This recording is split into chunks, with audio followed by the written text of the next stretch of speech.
Hello, hello, ça y est, Marvel est de retour. Et oui, après nous avoir livré le dénouement, presque le dénouement, hein, avec les Avengers, parce qu'il faut attendre notre copain derrière là pour terminer la phase 3.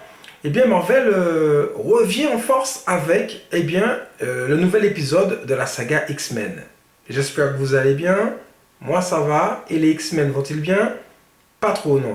Parce que il y a un des éléments de X-Men, en l'occurrence Jean Grey, qui sème la zizanie. Elle va pas bien, Jean. Eh oui. Elle va se transformer en Phoenix, le Dark Phoenix, le titre du dernier X-Men sorti sur vos écrans. Et donc, elle ne va pas très bien et elle possède des pouvoirs fabuleux, ahurissants, monstrueux. C'est certainement la plus forte d'entre eux. D'ailleurs, ils font même une petite allusion, il y a une petite phrase, parce qu'apparemment c'est la grande mode à Hollywood maintenant, hein, eh bien vous savez, avec le mouvement féministe et tout, eh bien il faut placer la petite phrase qui dit que les femmes maintenant dominent et sont les plus fortes. Et oui, ils se sentent maintenant obligés de placer cette petite phrase dans tous leurs films. Ben, libre à eux, hein, pourquoi pas. Mais c'est juste que ça sert toujours à rien dans le scénario de faire ce genre de choses, puisque c'est pas le propos. Je ferme la parenthèse. On continue avec X-Men Dark Phoenix, qui s'attarde beaucoup sur la psychologie de ce personnage. Car rappelez-vous, dans l'affrontement final, il avait été hautement maltraité, d'ailleurs très bien interprété par Frankie Johnson, mais qui malheureusement était, on va dire, traité dans un script totalement raté et surtout réalisé par un Brett Ratner sortant de Rush Hour qui n'avait absolument pas sa place dans cet univers. Cette fois-ci, c'est le scénariste des X-Men depuis notamment le commencement qui prend les rênes, exit Bryan Singer. Et donc, lui, il a décidé de beaucoup s'attarder sur les rapports entre les X-Men. Donc, il a un petit peu plus écrit le personnage, notamment de Tornade, de Cyclope, qui était un petit peu laissé pour compte dans les opus précédents. Il s'est même attardé beaucoup sur Diablo, hein, on le voit pas mal dans ce film. Ok, Quicksilver, en tout cas celui qui va très très vite, est un petit peu sacrifié dans le lot.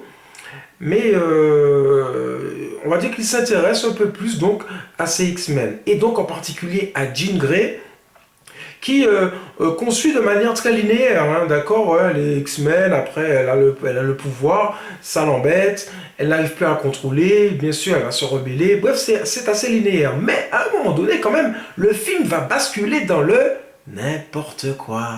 Et oui, c'est ça le drame dans certains scénarios et à Hollywood, c'est qu'ils croient bien faire, mais ils passent à côté encore une fois. Pourquoi? Non pas parce que le film soit un ratage, pas du tout, hein. Comme je vous l'ai dit, il s'attarde sur les personnages, on sent qu'il crée des rapports très forts, très psychologiques, notamment avec le professeur Xavier. Simplement, c'est que le film ne tourne qu'autour de ça.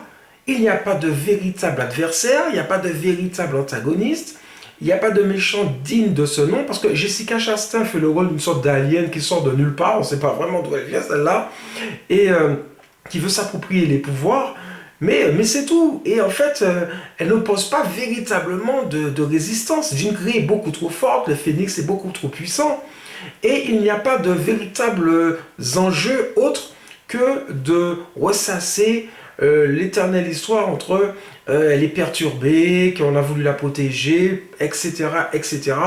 Donc quelque chose, on va dire une histoire qu'on a déjà compris depuis longtemps et qui s'étire sur 2 heures sans rien raconter d'autre, eh bien finit tout simplement par ennuyer. Parce que c'est pas parce qu'il y a des débauches d'effets spéciaux et d'affrontements que le film n'est pas ennuyeux à souhait. Parce que les effets spéciaux ne font pas tout. Cerise sur le gâteau, on a le retour de Magneto, donc Michael Fassbender toujours dans son rôle, qui est mais totalement inexistant. Enfin franchement, Magneto ne serait pas dans le film que ça changerait rien. D'autant plus qu'on le ridiculise dans le film, il est vraiment pas mis en valeur et il est totalement sacrifié à l'autel d'une Jean Grey surpuissante.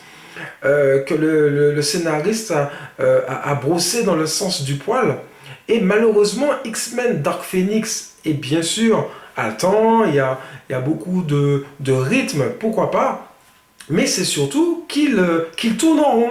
Hein, il tourne autour du pot, il ne va pas véritablement créer un scénario extraordinaire où on aurait véritablement de belles confrontations, juste des affrontements mille fois vus, sans grand intérêt, et le film se déroule comme ça, gentiment, tranquillement.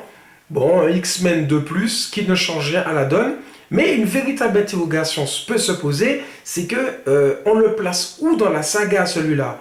Tout simplement parce qu'il reprend des éléments de la première trilogie qui ne peuvent pas se retrouver dans celui-ci, tout en utilisant les comédiens de la nouvelle trilogie. Donc, il y a une espèce d'illogisme et d'incohérence dans ce film.